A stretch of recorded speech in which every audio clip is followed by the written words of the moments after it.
Assalamualaikum warahmatullahi wabarakatuh. Perkenalkan, saya Dedi Widianto, guru mata pelajaran Pendidikan Jasmani, Olahraga, dan Kesehatan di SD Negeri 3 Selong, Kabupaten Lombok Timur, Provinsi Nusa Tenggara Barat. Pada video praktik baik kali ini, saya akan mencoba berbagi tentang bagaimana menyiapkan proses pembelajaran dari salah satu materi pada mata pelajaran PJOK di tingkat sekolah dasar yang sesuai dengan prinsip-prinsip kurikulum merdeka.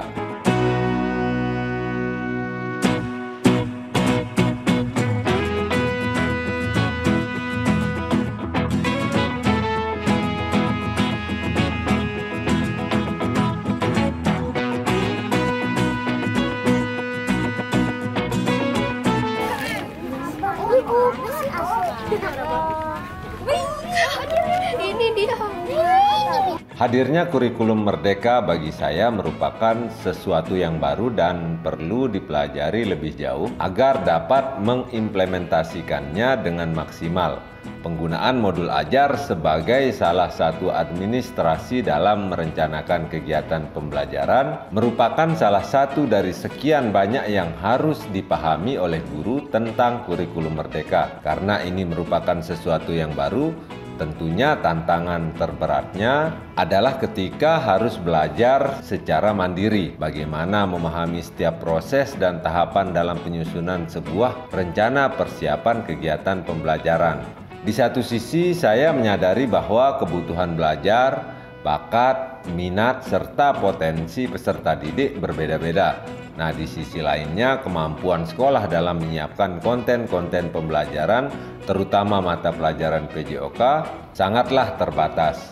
Tentunya hal ini tidak bisa menjadi satu-satunya modal bagi saya dalam menyiapkan kegiatan pembelajaran yang sesuai dengan prinsip-prinsip kurikulum merdeka. Dari apa yang sudah saya pelajari melalui berbagai sumber, terutama pada platform Merdeka Mengajar, saya mulai mencoba untuk merancang sebuah rencana kegiatan pembelajaran yang mampu mengakomodir kebutuhan belajar peserta didik melalui 3 tahapan yang saya namakan dengan 3M. 3M ini meliputi kegiatan memetakan kebutuhan belajar peserta didik, mengembangkan media pembelajaran, dan menyusun modul ajar. Memetakan kebutuhan belajar peserta didik biasanya saya lakukan melalui kegiatan wawancara atau diskusi bersama siswa. Kegiatan ini bertujuan untuk mengetahui kebutuhan belajar siswa yang berhubungan dengan media pembelajaran yang disukai, metode pembelajaran yang diinginkan, hingga materi-materi pelajaran PJOK yang paling diminati siswa atau yang mereka anggap paling sulit. Nah, setelah memperoleh berbagai informasi dari siswa melalui pemetaan kebutuhan belajar, selanjutnya saya mulai mendesain dan mengembangkan media pembelajaran, misalnya berupa puzzle dari bahan karton bekas hingga aplikasi pembelajaran berbasis Android pada setiap materi pembelajaran sebagai pendamping dari buku cetak yang telah tersedia di sekolah. Untuk kegiatan pengembangan aplikasi pembelajaran, saya lakukan melalui berbagai tahapan pengembangan, mulai dari desain, menyiapkan aset, pengambilan gambar video, uji coba, sosialisasi, hingga instalasi ke masing-masing ponsel siswa. Selanjutnya barulah saya mulai menyusun modul ajar sebagai rencana pelaksanaan kegiatan pembelajaran. Modul ajar ini disusun mulai dari melengkapi informasi umum seperti tentang penulis modul, kompetensi awal, dan profil pelajar Pancasila. Sedangkan komponen inti saya isi dengan tujuan proses belajar, asesmen, hingga refleksi antara guru dan peserta didik. Nah, pada bagian akhir modul ajar, tidak lupa saya tambahkan dengan berbagai lampiran seperti lembar kerja siswa, bahan remedial ataupun pengayaan, bahan bacaan, glosarium, hingga daftar pustaka. Saya berusaha menyusun modul ajar ini berdasarkan prinsip-prinsip pembelajaran berdiferensiasi, baik itu dari segi konten, proses, maupun produk hasil kegiatan pembelajaran. Selama ini berdasarkan hasil refleksi siswa, hasilnya dapat dikatakan sangatlah positif. Mereka merasa kegiatan pembelajaran terasa lebih menyenangkan dan lebih seru.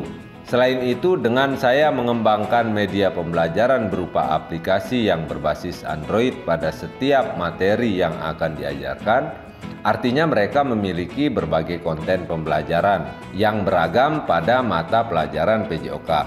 Mereka dapat memilih konten mana saja yang akan digunakan untuk belajar agar lebih memahami bagaimana materi yang sedang dipelajari secara teori.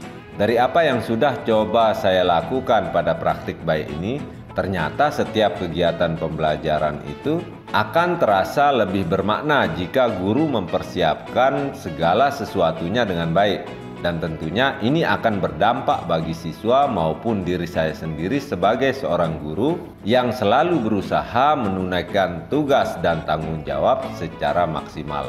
Kami merasa kegiatan belajar di kelas maupun di lapangan sangatlah menyenangkan, apalagi dengan penggunaan media-media yang menarik dan seru, menjadikan suasana belajar lebih bersemangat. Sekolah kami masih baru dalam mengimplementasikan kurikulum Merdeka.